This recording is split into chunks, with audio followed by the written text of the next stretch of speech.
Sebelum videonya dimulai, saya ingin tahu, apa yang kalian pikirkan pertama kali tentang hukum? Pasal-pasal? Kasus-kasus? Atau sanksi hukum? Enggak. Yang kami tahu, hukum itu ribet.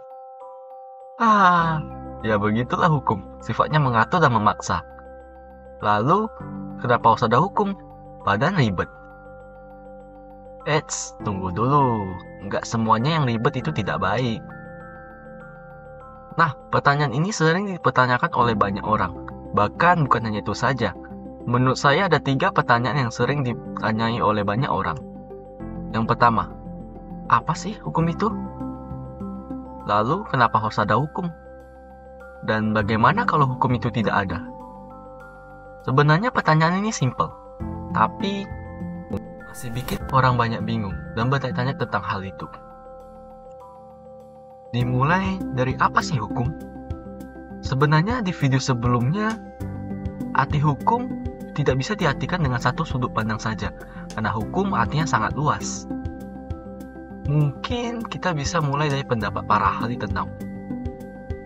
Menurut Aristoteles, ia mengungkapkan bahwa hukum adalah kumpulan yang bersifat teratur namun mengikat dan menghakimi masyarakat. Wah, mengikat dan menghakimi terdengar sangat mengerikan ya. Setelah itu, menurut Ledego, ia menyebutkan bahwa hukum adalah tingkah laku para anggota masyarakat yang harus dipatuhi sebagai jaminan kepentingan bersama. Dari kedua pendapat para ahli tersebut, kita bisa simpulkan beberapa poin penting tentang arti hukum. Yang pertama, mengikat. Yang kedua, menghakimi. Yang ketiga, harus dipatuhi. Maksudnya menghakimi. Hukum sudah ada sejak lahir. Contohnya saja saat kamu lahir. Orang tuamu sudah harus membuat akta kelahiranmu. Jika tidak, maka kamu tidak akan teridentifikasi secara hukum. Lalu menghakimi. Kita kembali ke awal. Hukum sifatnya memaksa. Tentu saja hukum juga akan menghakimi orang yang bersalah, siapapun itu. Dan yang terakhir harus dipatuhi. Masyarakat di suatu negara harus mematuhi aturan yang ada. Ya, ini memang sudah menjadi dasar bagi kita untuk tahu tentang hukum. Hukum yang tidak dipatuhi maka akan terkena sanksi. Lalu, apa sih tujuan dari ketiga poin tersebut? Tujuannya adalah untuk mensejahterakan kepentingan bersama dan mencapai keadilan. Oke, apakah sampai sini masih bingung? Saya akan coba membuat satu ilustrasi simpel. Hukum secara umum berisi tentang aturan atau norma. Aturan atau norma ini berupa Undang-Undang Dasar 1945 atau undang-undang atau peraturan yang ada yang sudah tetap di suatu negara. Tujuan dari aturan ini apa? Untuk mengatur tingkah laku masyarakat. Kemudian, lalu siapa yang mengatur dan membuat aturan tersebut? Maka terbentuklah lembaga hukum. Lembaga hukum ini seperti polisi, Satpol PP, jaksa, ini yang disebut dengan lembaga hukum. Sedangkan yang membuat aturan undang-undang adalah DPR. Kemudian selanjutnya proses hukum. Proses, apa maksudnya? Proses ini adalah proses dalam upaya penegakan hukum. Misalnya, Andi mencuri motor, kemudian ia tertangkap oleh warga. Lalu warga menyerahkan kepada pihak berwenang, yaitu polisi. Kemudian polisi akan melakukan proses hukum untuk si Budi. Apakah ia benar mencuri dan sanksi apa yang cocok untuk? Mungkin saya anggap kalian sudah mengerti tentang apa itu hukum. Kemudian pertanyaan selanjutnya, kenapa harus ada hukum? Tadi kita sudah bahas bahwasanya hukum berisi aturan. Maka jika suatu negara tanpa hukum atau aturan akan bagaimana nantinya? Bukan hanya negara saja, tapi diri kita juga memiliki aturan pastinya. Misalnya, kamu mengatur pola makan dengan makan makanan sayur setiap harinya dan menghindari makanan cepat saji.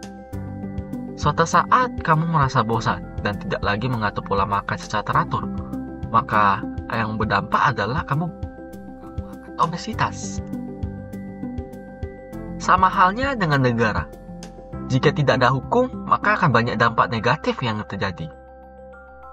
Atau contoh lainnya di keluargamu. Semisal orang tuamu membuat aturan jam pulang 9 malam. Kemudian tiba-tiba orang tuamu pergi ke luar negeri dan karena hal itu kamu melanggar aturan yang pulang. Setelah itu kamu pulang hingga tidak tahu waktu. Dan saat itu orang tuamu tahu dan kamu dihukum. Lalu apa hubungannya dengan negara? Analoginya dengan negara adalah jika negara membuat suatu aturan hukum, lalu kamu melanggarnya, maka kamu akan terkena sanksi berupa teguran dan denda. Saat dihukum, itulah yang dinamakan sanksi atas perbuatan melanggar hukum.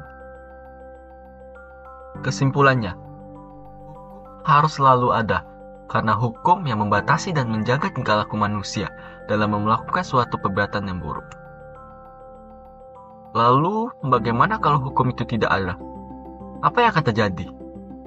Mungkin saya akan bertanya padamu, bagaimana kalau di lingkungan sekolahmu tidak ada aturan? Maka pastinya anak-anak sekolahan pada bolos semua, nyontek, memukul, dan lain-lain. Itu yang akan terjadi jika tidak ada aturan. Sama halnya dengan negara. Jika negara tidak ada hukum, maka pembunuhan, pencurian, pemerkosaan akan berada dengan sesuka hati. Bayangin saja, misalnya kamu hidup tanpa hukum. Tiba-tiba kamu melihat seseorang mencuri anak kecil di depan matamu. Lalu orang sekitar hanya diam dan menghiraukan peristiwa tersebut. Maka yang akan terjadi adalah tingkat kriminal yang akan sangat tinggi. Kesimpulannya, jika tidak ada hukum, tidak ada yang membatasi tingkah laku manusia. Semoga penjelasan yang singkat ini dapat menjawab ketiga pertanyaan tersebut. Jika terjawab, jangan lupa like dan subscribe agar channel ini bisa berkembang. Terima kasih.